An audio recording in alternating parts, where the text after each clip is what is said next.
काजी फ़ाइज़ ईसा chief justice बने तो वो तशरीफ़ ले आए, ये इत्तेफाक नहीं हो सकता है। और जो ही फ़ाइज़ ईसा साहब जो हैं उसका बोरिया बिस्तर गोल हुआ तो हज़रत भी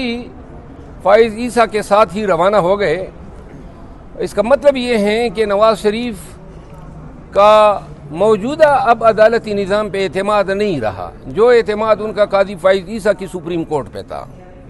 और ये खुशाइंद है कि नए चीफ जस्टिस साहब ने जो कॉन्स्टिट्यूशनल जो केसेस के बेंचेस की कमेटी में सीनियरिटी के असूल को मलूद खातिर रखा है, ये तासुर कतईन गलत हैं कि पाकिस्तान तहरीक इंसाफ जो हैं वो नए चीफ जस्टिस साहब की मुखालिफ है। कोई हमारा इख्तलाफ ज़ाती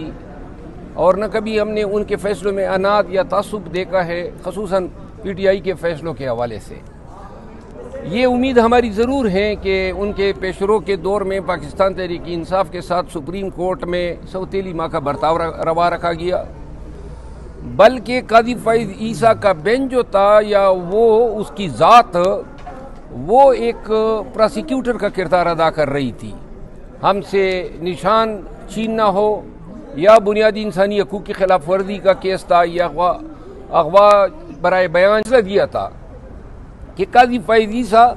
ऐसे किसी बेंच का हिस्सा नहीं बनेगा। लेकिन काजी फ़ाइज़ ईसा को न सुप्रीम कोर्ट का एहतराम मलूद खातिर था, न सुप्रीम कोर्ट के फ़ैसलों का वो, और अभी 8 मेंबर बेंच जो लार्जर बेंच है उसके फ़ैसले की तस्दीक उन्होंने किस तरह की है। लिहाजा एक नफ्सियाती बीमार था और वो जब गया है तो उसके आले खाना बच्चों और इनकी जो ट्रोलिंग हुई है, मैं हमेशा ट्रोलिंग का मुखालिफ रहा हूँ, लेकिन इसकी ट्रोलिंग पे या इसके साथ जो रवैया बरता गया है इस पे मुझे दिली सुकून हुआ है। तमाम मनासिब पे बैठने वाले लोग ये सुन लें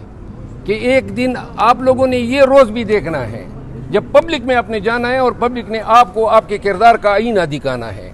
तो लिहाजा ऐसे लोग जो हैं वो ऐसे ही रवैये के हकदार हैं। इनकी पब्लिक में हर जगह पे इनको आईना दिखाना चाहिए ताकि ये लोग जब मनासिब पे हो तो जुल्म न करें, इनको नजर आए कि और लोगों के साथ भी रिटायरमेंट के बाद क्या हुआ था। काजी फ़ाइज़ ईसा के मैंने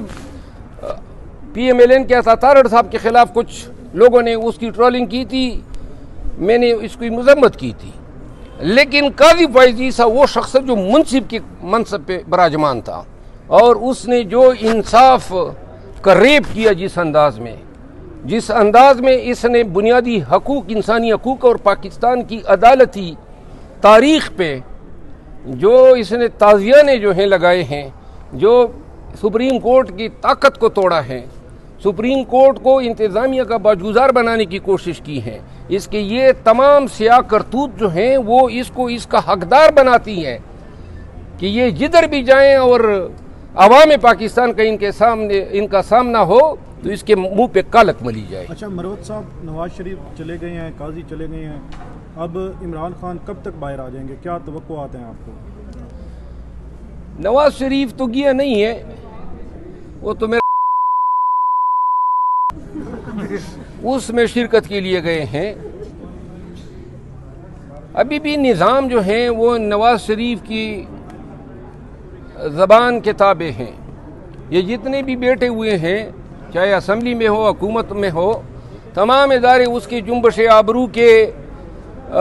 इशारे के मुंतज़िर हैं। लिहाजा शायद वो किसी वक्त पे अपने आप को वज़ीर आज़म न बनाने पे कोई इज़हार नाराज़गी ज़ाहिर कर दे, लेकिन हम नहीं समझते हैं कि ये छोटा सा जो तग़य्युर हुआ है, हाँ अलबत्ता एक उम्मीद हमारी पैदा हुई है, जो तेज़ी से गिरती हुई साख थी अदलिया की, वो शायद अब ये साख मज़ीद गिरना थम जाए। ये जो ट्रिब्यूनल में सिविलियन का मुकदमा है जो तकरीबन साल हुआ है और नहीं लग रहा है, वो मुकर्रर हो जाए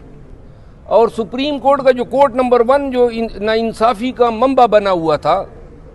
वो अब इंशाअल्लाह इंसाफ